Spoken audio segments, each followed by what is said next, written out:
Breaking చూస్తున్నాం. నూనె శ్రీధర్ అక్రమాస్తులపై దర్యాప్తు కొనసాగుతుంది. మూడో రోజు కస్టడీలో ఏసీబీ అధికారులు ప్రశ్నిస్తున్నారు. 2 రోజుల విచారణలో మరికొన్ని ఆస్తులు గుర్తించారు.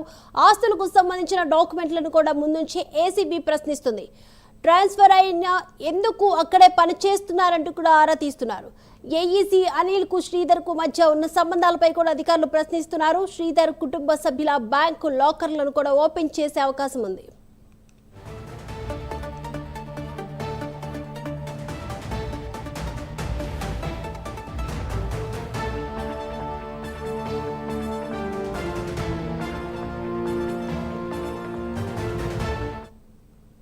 బ్రేకింగ్ చూస్తున్నాం. నూనె శ్రీధర్ అక్రమాస్తులపై దర్యాప్తు కొనసాగుతుంది. మూడో రోజు కస్టడీలో కూడా ఏసీబీ అధికారులు ప్రశ్నిస్తున్నట్లు తెలుస్తుంది. ఓవరాల్ అప్డేట్స్ అందించడానికి మా ప్రతినిధి ప్రవీణ్ సిద్ధంగా ఉన్నారు. ప్రవీణ్, నూనె శ్రీధర్ అక్రమ ఆస్తుల గురించి అయితే ఏసీబీ అధికారులు అయితే నూనె శ్రీధర్ని గత వారం రోజుల క్రితమే అయితే కరీంనగర్ నుండి అరెస్ట్ చేసి హైదరాబాద్కు తీసుకొని వచ్చారు. హైదరాబాద్కు తీసుకొని వచ్చిన క్రమం లోపలనే అయితే ఆ అధికారులు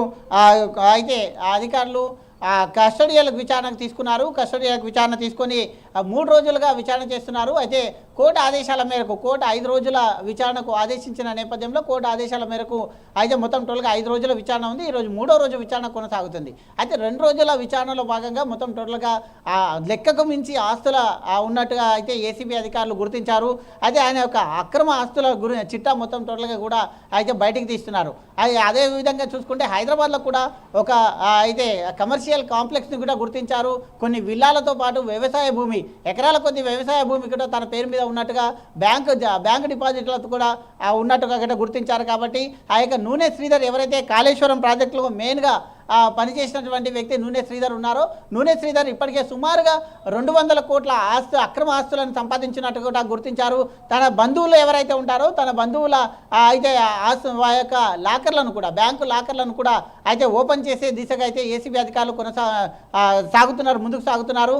విచారించిన నేపథ్యంలో ఈ యొక్క నూనె శ్రీధర్ని విచారించిన నేపథ్యంలో అక్రమ ఆస్తుల చిట్టా మొత్తం త్వరగా ఈయన సంపాదించినటువంటి అక్రమ ఆస్తుల చిట్టా బయటికి వస్తుంది అనుకుంటా తెలుస్తుంది. అదేవిధంగా ఆస్తులకు మించిన పలు డాక్యుమెంట్లు మొత్తం టోటల్గా కూడా ఏసీబీ అధికారులు రిసీవ్ చేసుకున్నారు.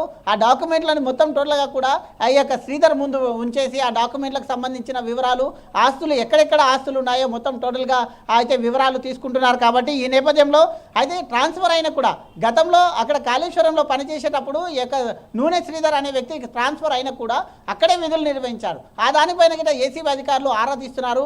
ఒకవేళ ట్రాన్స్ఫర్ అయిన నేపథ్యంలో అక్కడే విధులు నిర్వహించడం పైన ఎందుకు విధులు నిర్వహించినావు అక్కడ అని కూడా అయితే ఆదేశిస్తున్నారు. కాబట్టి ఆ విధంగా దర్యాప్తు కొనసాగుతుంది.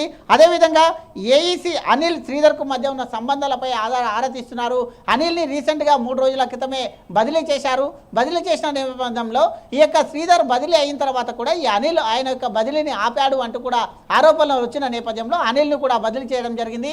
అయితే అనిల్కు ఈయనకు ఉన్న సంబంధం ఏంది, ఆ యొక్క కాళేశ్వరం ప్రాజెక్టులో మెయిన్గా ఉన్నటువంటి అక్రమ ఆస్తులు సంపాదించిన కూడా అక్కడే కొనసాగడం పైన ఏంటి అని కూడా దర్యాప్తు చేస్తున్నారు, ప్రశ్నిస్తున్నారు.